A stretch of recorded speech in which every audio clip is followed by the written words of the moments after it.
Ndugu mgeni rasmi, kama tunavyofahamu, mwaka huu wa 2025 ni mwaka wa uchaguzi mkuu katika taifa letu. Uchaguzi wa viongozi ni jambo lenye uzito mkubwa katika kuamua mustakabali wa ustawi, amani, usalama, uhuru na ulinzi wa rasilimali za taifa letu.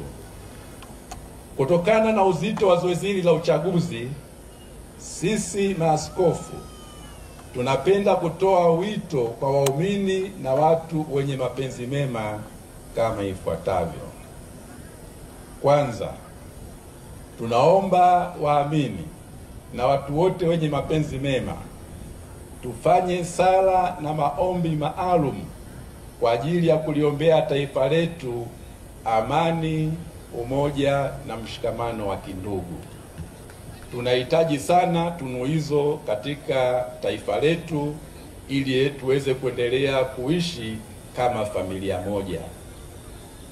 Pia tumwombe Mwenyezi Mungu atujalie kupata viongozi bora, wenye uwezo, waadilifu na wacha Mungu. Hii itatuwezesha kuwa na viongozi wasio na ubinafsi, bali wenye uzalendo wa kweli na walio tayari kujenga jamii ya Tanzania katika misingi ya ukweli, haki, uadilifu, upendo, ustawi na uhuru kwa wote. Neno la Mungu katika kitabu cha Mithali sura ya 29 aya ya 2 linasema, waadilifu wakifanikiwa watu hufurahi, waovu watawalapo watu huugua. Tunaomba watu wetu wasiugue.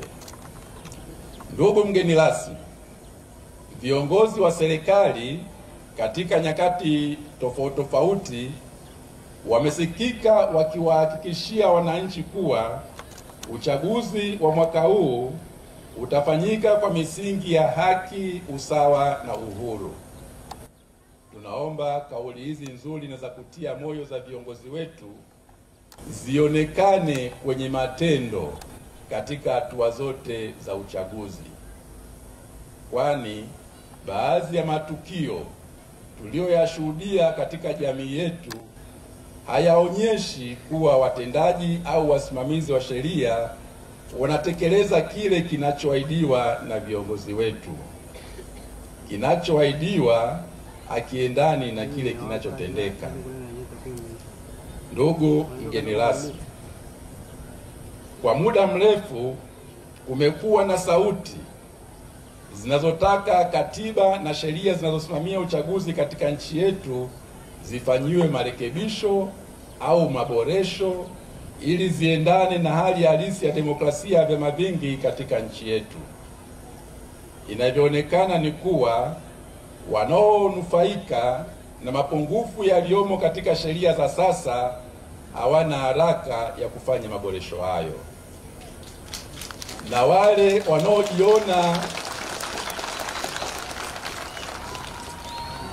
wale wanaojiona wanaathirika na mapungufu hayo ndio wanaopaza sauti kutaka kufanya mabadiliko ya katiba na sheria za uchaguzi.